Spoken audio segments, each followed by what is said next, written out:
Thank you. Appreciate it. Thanks. Thank you. Thank you.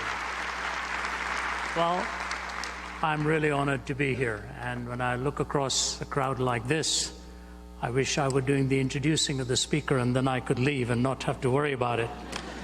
That's really the feeling you get. I don't know what it is. The longer the years go on, the more terrifying this calling actually becomes. It doesn't become any easier. Dr. Kluver was telling me he's in the Department of Communication here at the university, and he says how rapidly communication as a discipline is changing, that even after they complete a book, it has actually become outdated. And with that exponential growth in knowledge and the speed of dissemination and all kinds of issues that confront us, it's hard to really keep abreast of everything that is going on. But the truth of the matter is, you are here because you believe in the value of the subject, and out of courtesy, you're here to give an interactive time. I look forward to that time of interaction with you. Dr. Nabil Qureshi, as Dr. Kluver has said, will be joining me in the Q&A time. We are talking tonight about this whole issue of God or no God, and the issue of search for absolutes, especially in the realm of meaning and moral reasoning. The fact is that the question has been debated for many, many decades, if not centuries. It was the German philosopher Nietzsche who really popularized the phrase that God had died in the 19th century. But he also went on to say that because God had died in the 19th century, the 20th century would become the bloodiest century in history. But before I begin, I want to at least posit one important comment, and that's mainly because so often the debate can get wrong-headed in these matters when caricatures are made of either of the two disciplines, from naturalism vis-a-vis theism, where the naturalist tries to explain everything from a naturalistic viewpoint, and for the theist who does that explanation from a transcendent perspective of a personal, moral, intelligent first cause. Many times in that debate, paper tigers are made of the other situation and then done away with, and it's really not that good or intelligent argument. Here's a man by the name of David Berlinski. Many of you may have heard of him. Berlinski, well-known scientist, an agnostic, a skeptic in fact, reacted rather strongly to Richard Dawkins's book, The God Delusion. He was not the only atheistic scientist who reacted that way. Many others did as well. Philosopher Michael Ruse actually commented on Dawkins's approach as sort of giving the atheists a bad name. But here's David Berlinski in his book, The Devil's Delusion, responding to Richard Dawkins. And in the flap portion of the cover of the book, he has these words: "Has anyone provided a proof of God's inexistence? Not even close. Has quantum cosmology explained the emergence of the universe or why it is here? Not even close. Have the sciences explained why our universe seems to be fine-tuned to allow for the existence of life?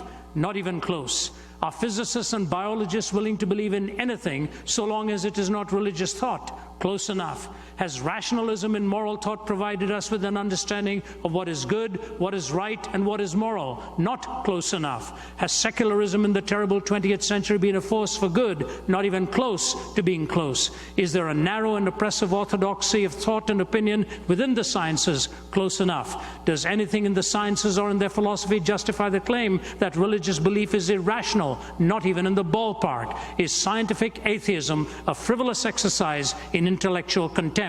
Dead on." Now this is Berlinski. He has got no axe to grind for the theist. In fact, in his book, he makes it clear that is not the perspective from which he is coming. And he talks very clearly about his agnosticism and skepticism and doesn't know where it is all headed. But he is clearly addressing this issue of false lines that are being created between the two.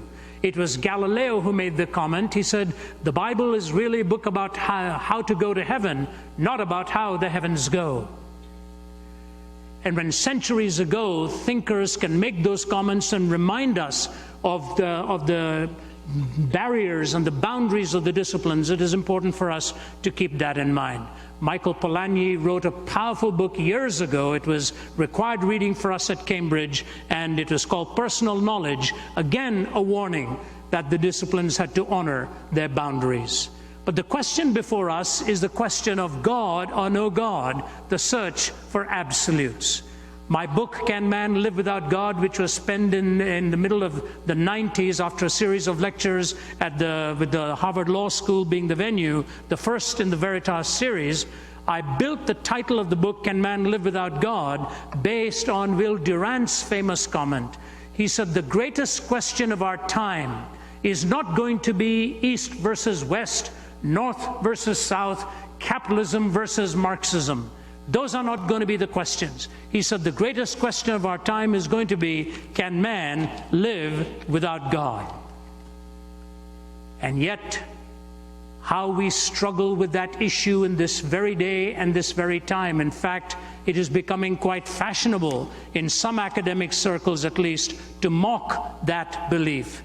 The interesting thing is, I've done a lot of work in the Middle East and the Far East. I have never, ever seen a student or a faculty member there stand up and stridently or mockingly attack a theistic framework. They are much more prone to ask the question, which theistic framework do you go to? How do you defend the reality of this person you call God? It is fascinating to look back over the last little over a year when Richard Dawkins was on BBC debating Giles Fraser, interacting with him, the former dean of St. Paul's, and Dawkins, in his usual flamboyant style, was mocking Christianity. He's a bit of an intellectual coward, really. He daren't mock some of the other religious worldviews because he knows it may well be a farewell speech that he is making. But he will mock Christianity. And in the middle of his tirade, he was discussing a survey that had just been conducted amongst Christian audiences, some of whom couldn't name the 4 Gospels. So Giles Fraser looked at Dawkins and he said, Richard, your Bible is The Origin of Species by Darwin, isn't it? He said, that is correct. That's my sacred book. He said, all right, Richard, can you name the full title of the book? He said, yeah, I know, it's a longer title. He said, go ahead, name it. Now, I'm giving you verbatim Dawkins's answer. He said, the origin of the species, oh my God, for the life of me, I can't think of the rest of it. It goes quite much longer than that, he said. How ironic that even an atheist had to call upon God to remind him of the title, to remind him of the title that caused him to disbelieve in him. That's what you call ultimate poetic justice. The next day, the British news ran taken place. All that aside, here are the words of Friedrich Nietzsche, born 1844, died 1900. And I think they're powerful. We have to listen to exactly what it is he's saying here. Makes it very clear what his end game is. The parable of the madman. Have you not heard of that madman who lit a lantern in the bright morning hours, ran to the marketplace and cried incessantly, I'm looking for God, I'm looking for God. As many of those who did not believe in God were standing together there, he excited considerable laughter. Have you lost him then, said one. Did he lose his way like a child, said another. Maybe he is hiding. Is he afraid of us? Has he gone on a voyage or emigrated? Thus they shouted and laughed him to scorn. But the madman sprang into their midst and pierced them with his glances. Where is God? He cried. I'll tell you, we have killed him, you and I. We are all his murderers. But how did we do this? How were we able to drink up the sea? Who gave us a sponge to wipe away the entire horizon? What did we do when we unchained this earth from its sun? Whither is it moving now? Whither are we moving now? Away from all suns, maybe? Are we not perpetually falling backwards, forwards, sidewards, in all directions? Is there any up or down left? Are we not straying through an infinite nothing? Do we not feel the breath of empty space? Has it not suddenly become colder? Is not more and more night coming on us all the time? Must not lanterns now have to be lit in the morning hours? Do we not hear anything of the noise of the grave diggers who are burying God? Do we not smell anything yet of God's decomposition? God's decomposed too, you know, and he is dead. God remains dead, and we have killed him. Now, how shall we, the murderer of all murderers, compose ourselves? Because that which was the holiest and mightiest of all that the world had possessed has bled to death under our knives. Who will wipe this blood from us? With what water can we purify ourselves? What festivals of atonement, what sacred games will we need to invent? Is this not the greatest deed of all deeds? Too great for us, maybe. Must we not ourselves now become God? Simply to seem worthy of it.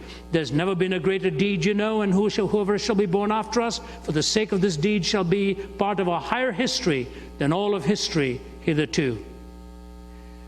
The madman then fell silent and regarded his listeners. They too were silent, and they stared at him in astonishment. At last he threw his lantern to the ground, and it broke and went out. I come too early. Maybe my time has not yet come. It has been related further that on the same day the madman entered diverse churches and there sang a requiem, Aeternam Deo. Let out and quieted, he said to have retorted each time, what are these churches now if they are not the tombs and sepulchres of God who is dead? We have killed him. A very powerful set of questions. Is there any up or down left? Must we not now have lanterns to be lit in the morning hours? Who gave us a sponge to wipe away the entire horizon? You know, these philosophers were cautious, even though they were confident in their belief. They were cautious about the ramifications. They knew the entailments were going to be extraordinary and could ultimately result in the very decimation of man. I think this afternoon as I was studying, my mind went back to Alexander Solzhenitsyn, now long passed away. It was Solzhenitsyn when he was speaking at Harvard and his talk was A World Split Apart. He made a comment. He said, when I was a little boy, I remember in my home in the former Soviet Union, watching my grandfather in a dimly lit room sitting around the table with my parents and family. And there would be somber tones and a sadness about it all. And the discussions would be going on of all the horrors that were striking their land as millions had been exterminated. My thought went back to him today, thinking of what's going on to the poor Ukrainian people as tanks are rumbling through their streets now. Solzhenitsyn made this comment. He said, however it all went through the night, at the end, it would be coming to an end when my grandfather would stand up at the table and make this comment. All of this, he said, is happening to us because we have forgotten God. We have forgotten God. And Solzhenitsyn told those prestigious audiences, he said, I'm an old man now. I have read tens of thousands of pages, and I have written thousands of pages myself, and I have come to the same conclusion my grandfather came to. The West is on the verge of collapse, created by her own hands, because between good and evil there's an irreconcilable contradiction, he said. And when we've forgotten God, there go the absolutes as well. Contrarily, listen to the words of Arthur Schlesinger, speaking at Brown University at their graduation some years ago. The mystic prophets of the absolute simply cannot save us. Sustained by our own history and traditions, we must save ourselves at whatever risk of heresy or blasphemy. We can find solace in the memorable representation of the human struggle against the absolute, in the finest scene in the greatest of American novels. I refer, of course, to the scene when Huckleberry Finn decides that, quote, the plain hand of Providence requires him to tell Miss Watson where her runaway slave Jim is to be found. Huck writes his letter of betrayal to Miss Watson and feels all washed and clean of sin for the first time I had ever felt so in my life, and I knowed I could pray now.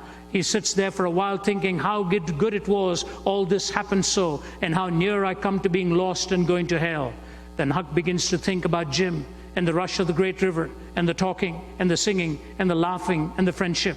Then I happened to look around and I seized that paper and I took it up and held it in my hand. And I was trembling because I'd got to decide forever betwixt two things. And I knowed it. I studied it a minute, sort of holding my breath, and then says to myself, all right, then I'll go to hell, and tore it up. Schlesinger adds this line, that, if I may say so, is what America is all about. That, if I may say so, is what America is all about. Never pausing long enough to ask the question, was the situation that he represented in the points of tension not really a creation of the fact that the absolutes had already been forgotten? That's what brought about the predicament in the first place. Now, all of a sudden, on the heels of a relativistic end, relativism goes on and on and on and gets to a point where there is no point of reference for relativism on its own. Relative to what? To whom? At what time? In what place? And so the search for absolutes. The four issues that come crashing down if we forget God is the struggle to find a moral point of reference. Where do we turn for this moral point of reference? Who dictates this for us? Why do we make our choices? What are the absolutes?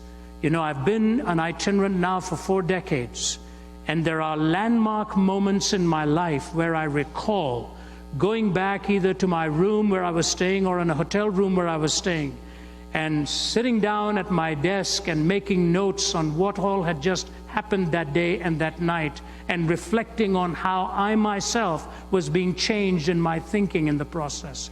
In my middle 20s, while I was an undergraduate student in Toronto, I'd been invited to Vietnam to speak to the troops, to the American troops, to the Korean troops, and the Australians and many others. I went from military base to military base, courtesy of the American helicopter gunships and all that ferreted me and my interpreter around. I was in my 20s, just starting out.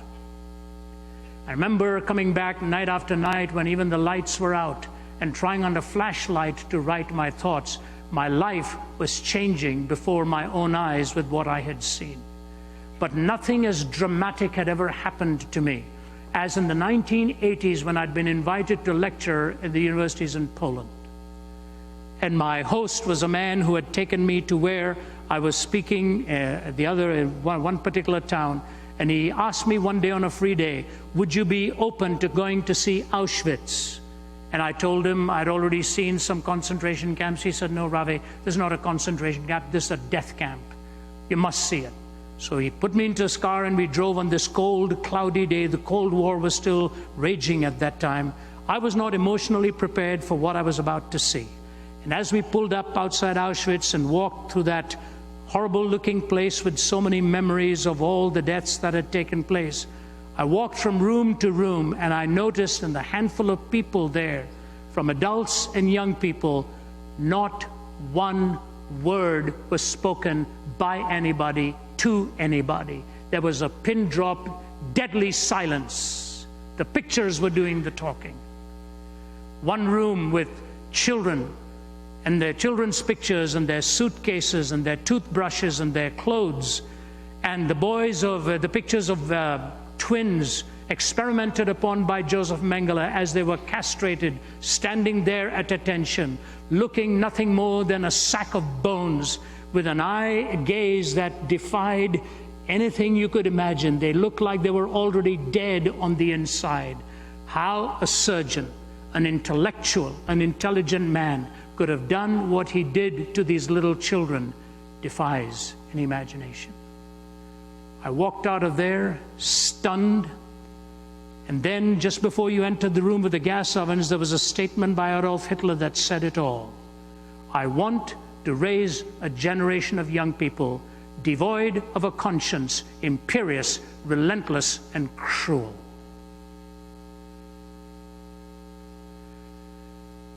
Paul Johnson, in his book Modern Times, draws a connection between Nietzschean ideas and Hitler's Holocaust. And he says how Adolf Hitler personally presented the writings of Nietzsche to Stalin and to Mussolini.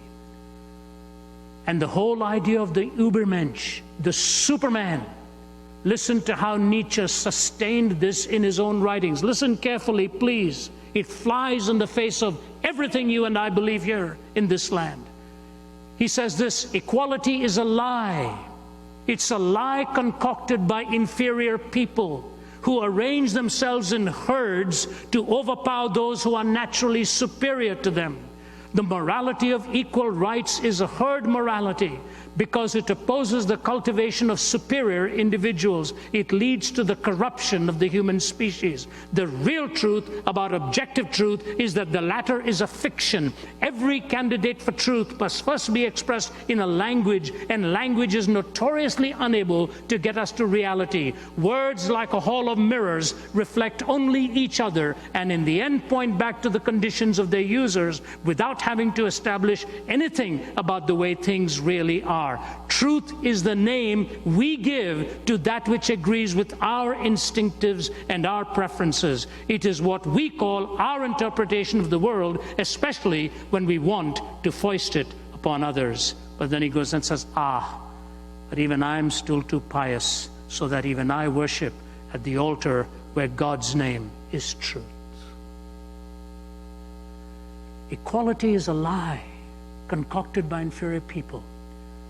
Anyone who has studied the history of the Olympics will remember how Hitler reacted when Jesse Owens screamed the opposition and was winning medal after medal after medal. His theory of the Superman was falling on its face as he walked out of the arena, unable to contain the fact that the best of his own were beaten.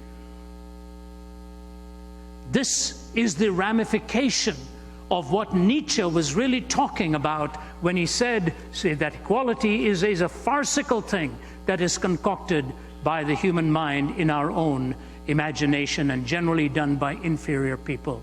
Ladies and gentlemen, if you were to read the whole story of the way the Holocaust went and how it ultimately ended, I was involved in a lot of research after Eichmann's trial had been held, and I was actually in Yad Vashem doing some research at that time and picked up an awful lot of information. And Hannah Arendt writes this about the trial of Adolf Eichmann at the end, and this is the conclusion I want to draw for you. She says this in the end of her book: Adolf Eichmann went to the gallows with great dignity. He had asked for a bottle of red wine and had drunk half of it. He refused the help of the Protestant minister, the Reverend William Hull, who offered to read the Bible to him. He had only 2 more hours to live, and therefore, quote, he said, "I have no time to waste." He walked the 50 yards from his cell to the execution chamber, calm and erect, with his hands bound behind him. When the guards tied his ankles and knees, he asked them to loosen the bonds so that he could stand straight. "I don't need that," he said, when the black hood was offered to him. He was in complete command of himself. Nay, he was more. He was really completely himself. Nothing could have demonstrated this more convincingly than the grotesque silliness of his last words. He began by stating emphatically that he was not a believer in God, that he was no Christian, and did not believe in life after death. He then proceeded, "After a short while, gentlemen, we shall all meet again. This is the fate of all men. Long live Germany, long live Argentina, long live Austria. I shall not forget them." In the face of death, he found the cliche used in his funeral oratory. Under the gallows, his memory played him the last trick. He was elated, and he forgot that this was actually his own funeral. It was as though, listen to Hannah Arendt's words here, please. It was as though in those last minutes, he was summing up the lesson that this long course in human wickedness has taught us, the lesson of the fearsome word and thought-defying banality of evil. The lesson of fearsome word and thought-defying banality of evil.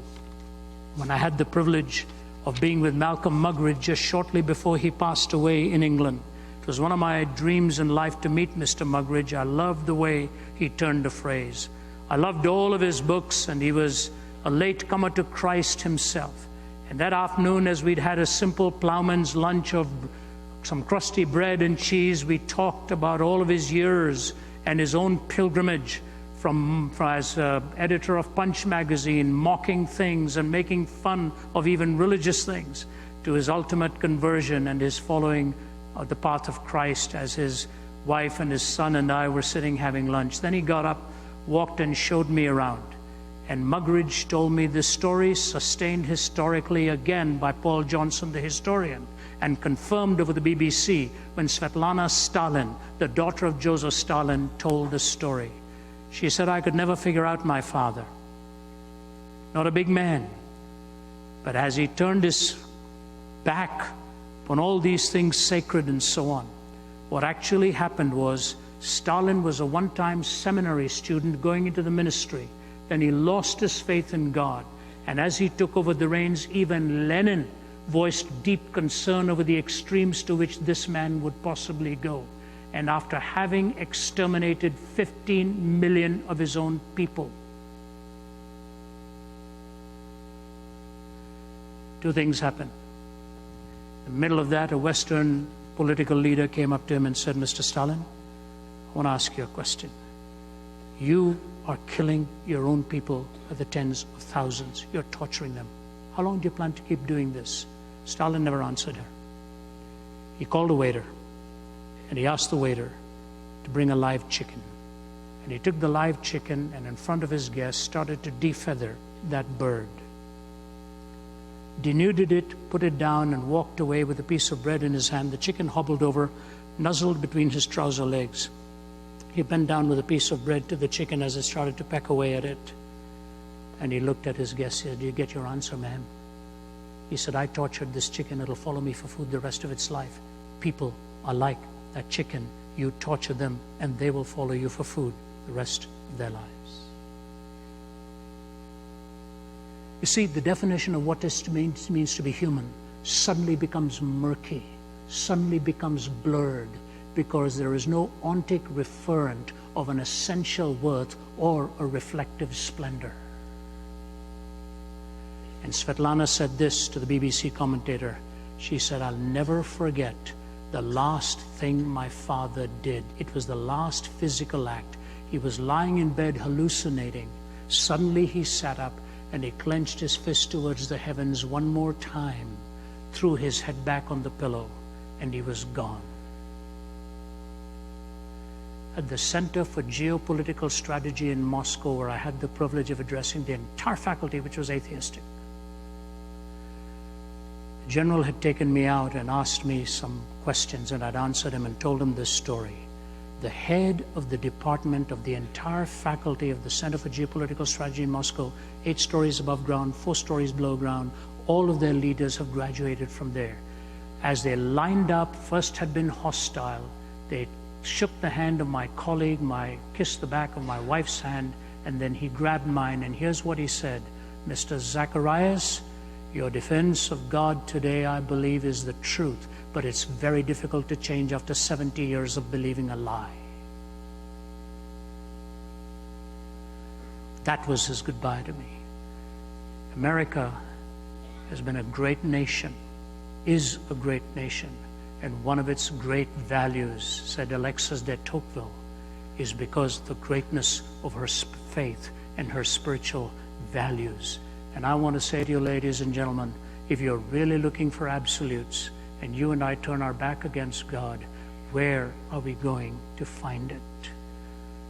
I know Sam Harris and all make valiant efforts, from evolutionary morality to well-being and all of that.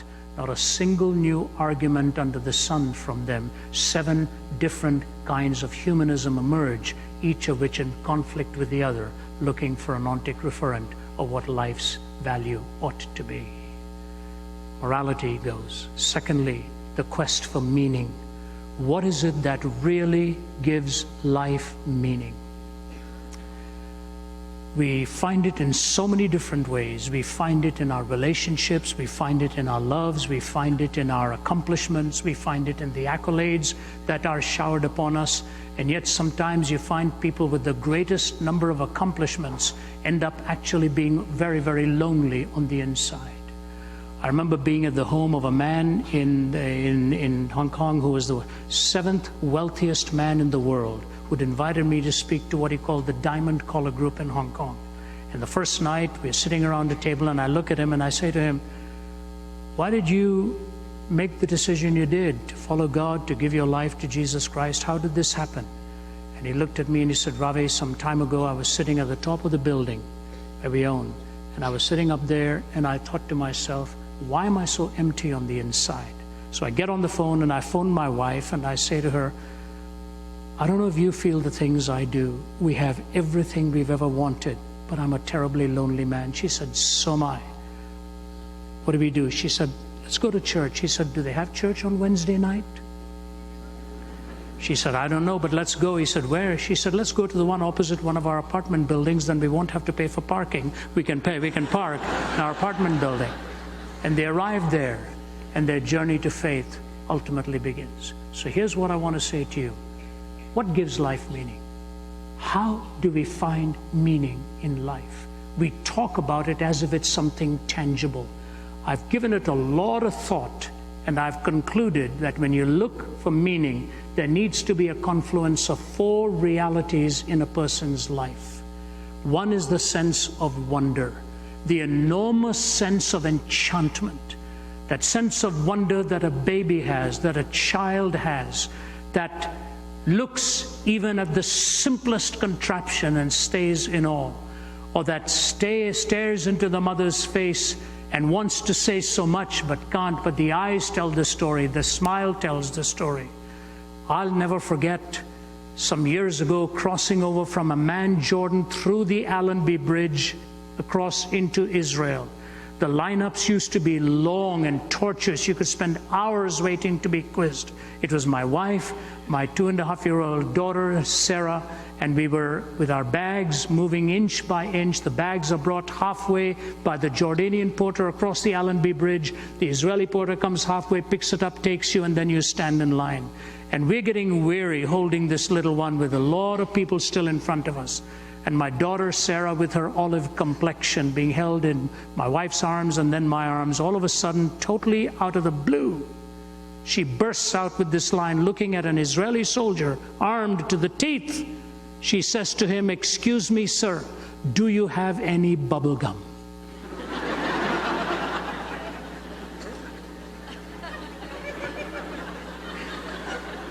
You're just surrounded by these boys with their machine guns.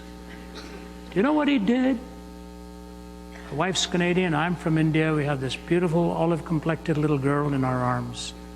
He takes his weapons and gives it to another soldier. And he comes over towards us and puts his arms out. And Sarah goes over to him. He takes Sarah into a back room. And he was there for a few minutes, and now I'm beginning to have kittens over this whole thing. So what's happening here?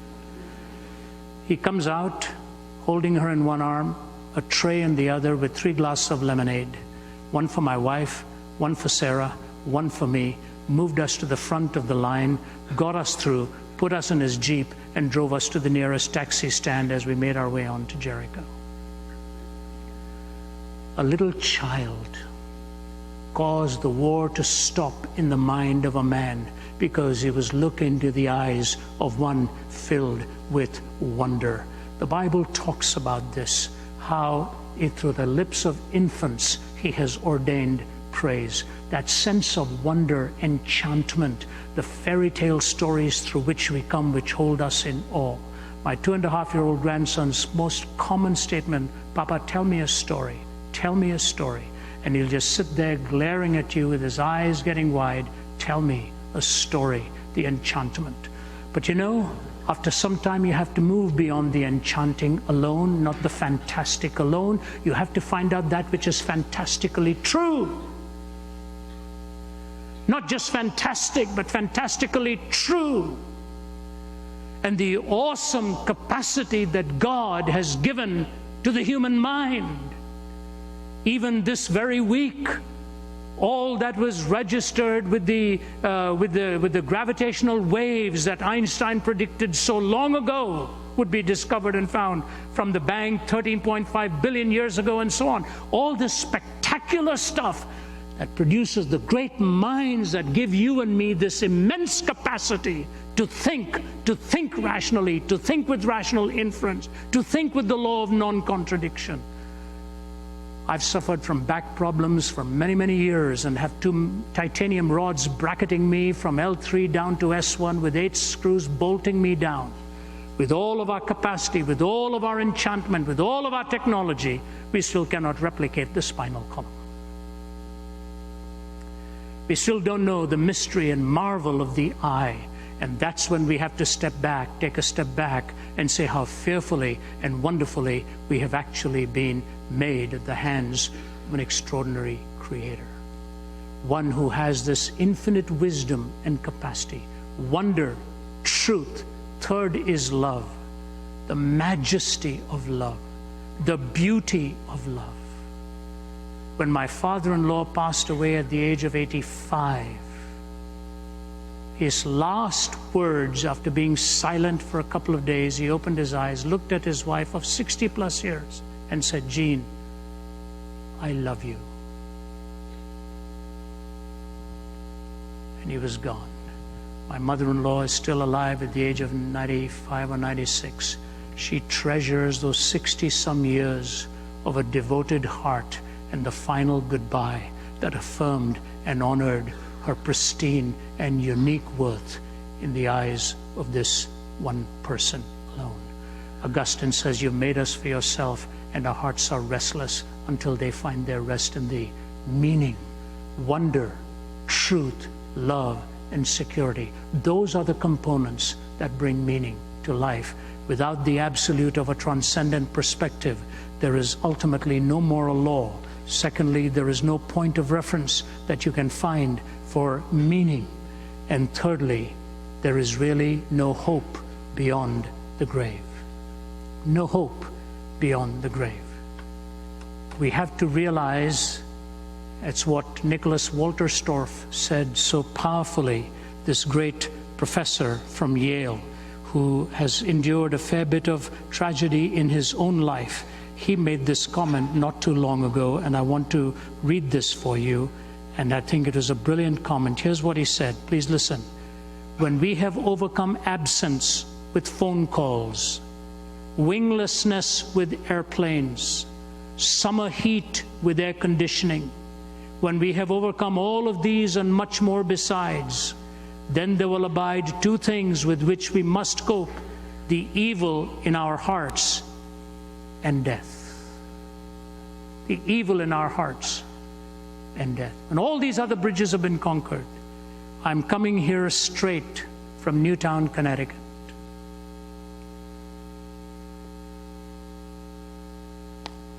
Need I say more?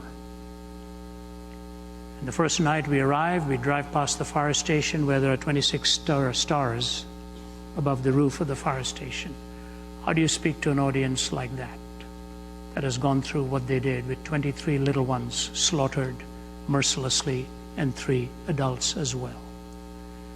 They'd phoned me actually immediately after it happened, and I said, you know, I had the privilege of being in Columbine after it happened, and Virginia Tech as well, and I said the same thing to them I'm saying to you.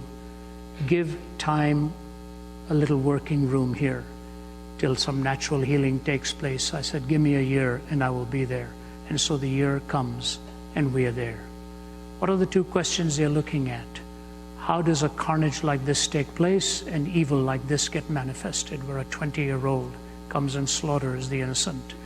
What do you say to a father or mother that's lost a little one? And I just say to you, Jesus himself understood this very well. When he comes into Bethany, to the home of his friends, Mary and Martha and Lazarus, and they're looking at him and saying, you know, if you'd really been here a little while before, you could have prevented this from happening. And he says, you know, I am the resurrection and the life. They say, we understand that, but if you'd come here earlier, you could have prevented this from happening. Jesus does the most amazing thing, I think, in the gospel narrative here. He walks up to the tomb and he realizes his friend Lazarus is dead, and he weeps.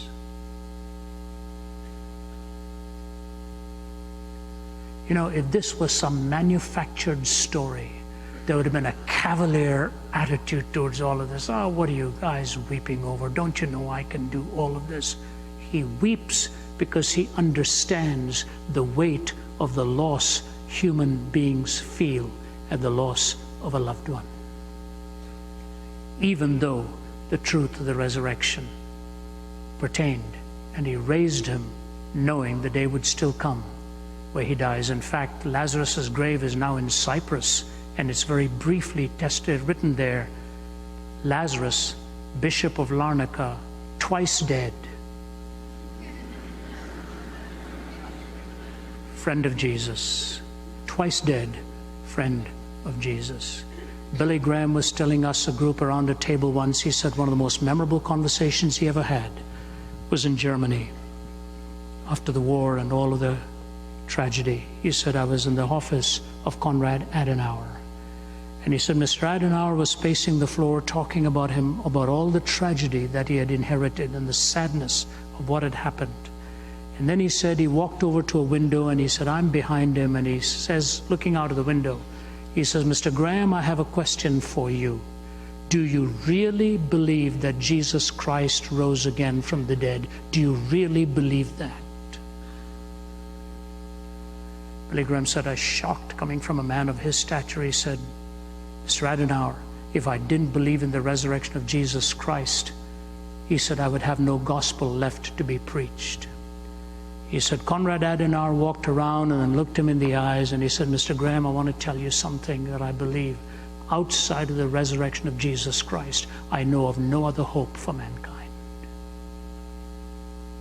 Outside of the resurrection of Jesus Christ, I know of no other hope for mankind. The paradigm from the eternal perspective that tells you life is not just lived in its 80 years and 10, that there is a hope, that there is life beyond the grave.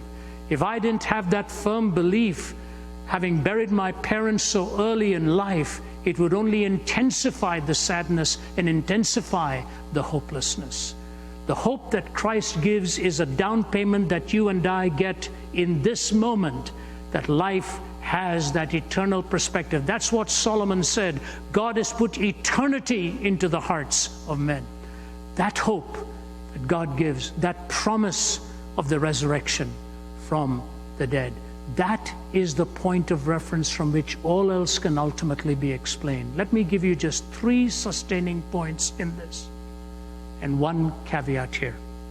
The Bible is such an incredibly honest book. When Jesus is asked by his disciples, I remember the first time reading it as a young convert. I put the Bible down and I thought to myself, what on earth is happening here? The disciples look at him and say, when are you going to return? When are you going to return?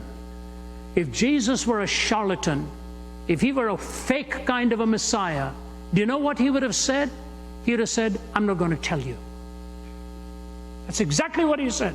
I'm going to keep you in that mystery. Instead, he says, of that hour knows no man, not even the Son of Man. In that emptying of his own prerogatives, he said he did not know the hour to give to the disciple who asked him. If Jesus were fake, he would never have made that statement. He would have just given some unfalsifiable claim like a few thousand years from now, or I'm not going to tell you. He said, of that hour no man knows, not even the Son of Man. The conversion of 3 dramatically involved individuals. Number 1, Saul of Tarsus to the Apostle Paul. Saul of Tarsus to the Apostle Paul. I remember being at the office of the chief intelligence officer in Damascus, not far from the wall. And he brought me in to interrogate me and tell me he knew exactly who I was and that they were going to track me through my trip in Syria. I said, that's fine. I'm aware of it. And then he says, just don't get involved in our politics and you'll be fine, Mrs. Zacharias. He said, we welcome you here. We need you here. I said, thank you, sir. And then he leans forward and says, this is where it all began, you know.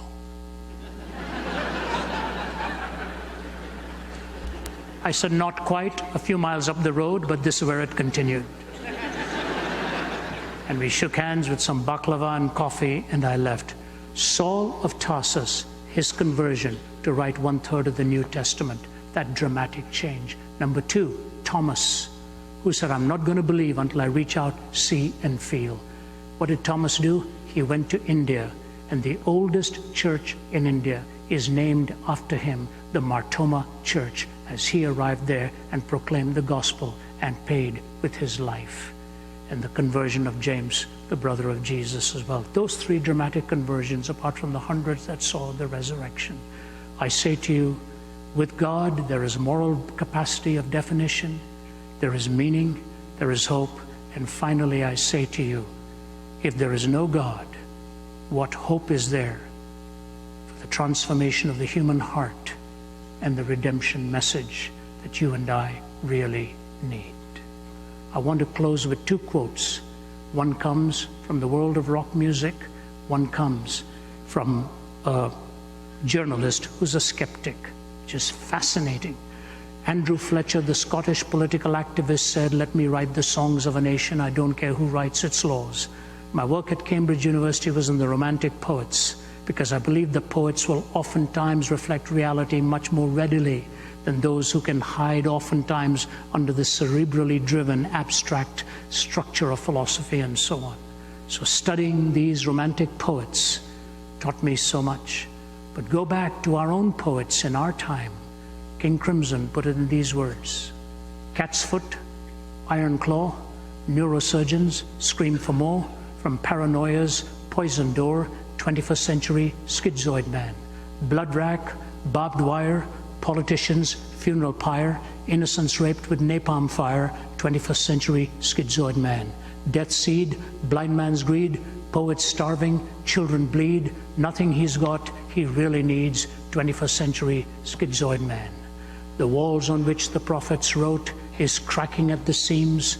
Upon the instruments of death, the sunlight brightly gleams. Will no one lay the laurel wreath as silence drowns the screams? Between the iron gates of fate, the seeds of time are sown, and watered by the deeds of those who know and who are known. Knowledge is a deadly friend when no one sets the rules. The fate of all mankind, I see, is in the hands of fools. Confusion will be my epitaph as I crawl a cracked and broken path. If we make it, we can all sit back and laugh, but I'm afraid tomorrow I'll be crying. What did he say? The walls on which the prophets wrote is cracking at the seams. Upon the instruments of death, the sunlight brightly gleams. Here is a skeptic, a man who amazed everybody by writing this article some years ago. One of my colleagues, John Jeroge from Kenya, sent this. He works with me in Atlanta. He sent this to me. And if you see this article, you quickly realize how amazing that this story is, coming from a man who lives in a lifestyle and a choice of life that he does not boast to be Christian. In fact, he says he's an atheist. And listen to this, and with this I close. It's a protracted series of paragraphs, but here's what he says. Before Christmas, I returned after 45 years to the country that as a boy I knew as Nyasaland. Today it's Malawi. And the Times Christmas appeal includes a small British charity working there. Pump Aid helps rural communities to install a simple pump, letting people keep their village wells sealed and clean. I went to see this work. It inspired me, renewing my flagging faith in development charities. But traveling in Malawi refreshed another belief too, one I've been trying to banish all my life, but an observation I've been unable to avoid since my African childhood. It confounds my ideological beliefs, stubbornly refuses to fit my worldview, and has embarrassed my growing belief that there is no God.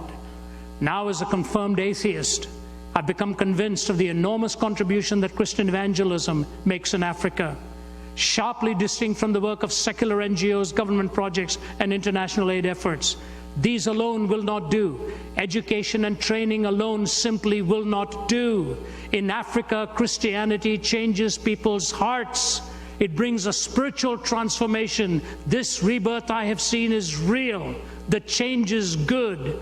I have to tell you, I used to avoid this truth by applauding, as you can see, the practical work of mission churches in Africa. It's a pity. I would say that salvation is part of the package. But Christians, black and white, working in Africa, do heal the sick, do teach people to read and write, and only the severest kind of secularist could see a mission hospital or school and say the world would be better off without it. I would allow that if faith was needed to motivate missionaries to help them, fine. But what counted was the help, not the faith. But this no more fits the facts for me. Faith does more than support the missionary. It is also transferred to his flock. This is the effect that matters so immensely and which I really cannot help observing anymore. First, then, the observation. We had friends who were missionaries, and as a child I stayed often with them. And he goes on and talks about the difference in their lives and so on.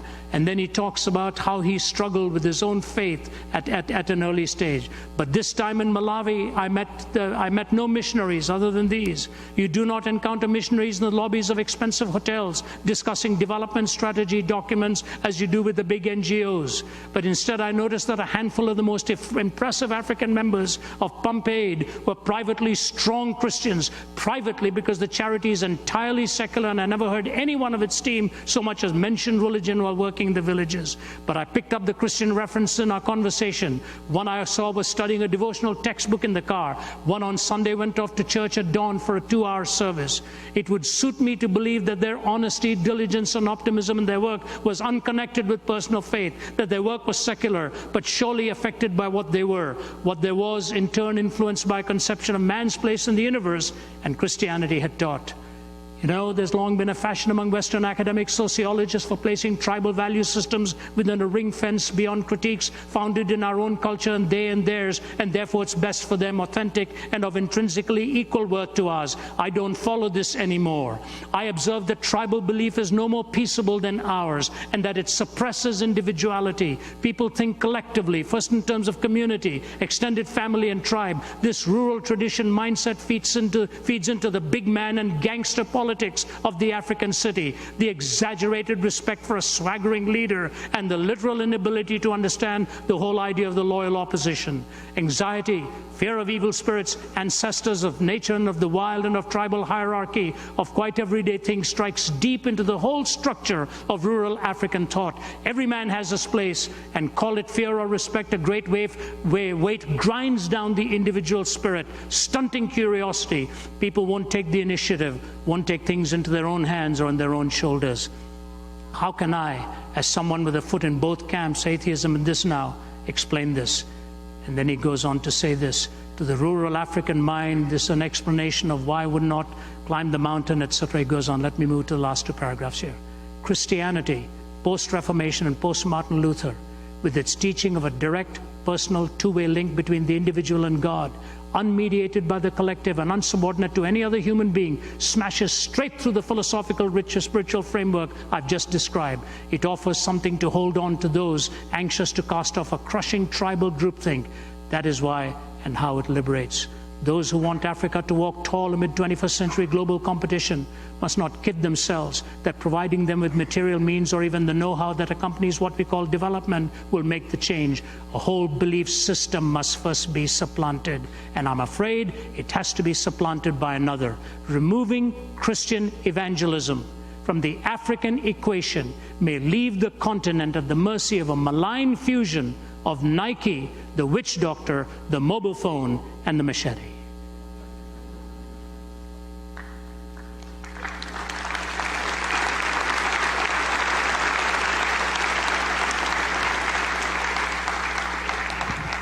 It's amazing. Coming from Matthew Paris, that was amazing. May I close with a personal anecdote, friends? At the age of 17, I was a total failure in life. Total failure. No discipline, nothing. Never wanted to study, never wanted to crack open a book. I was always at the bottom of the class.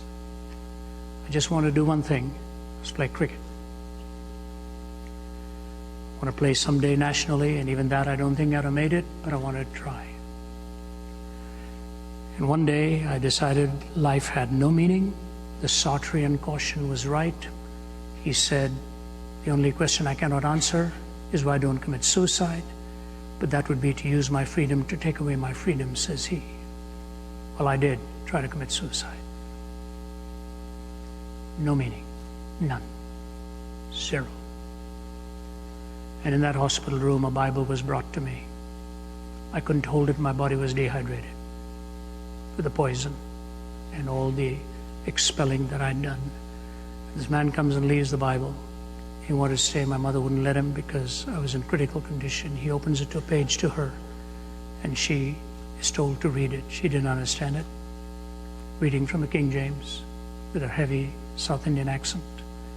I'm lying in bed, and she reads this verse. Jesus says, because I live, you also shall live.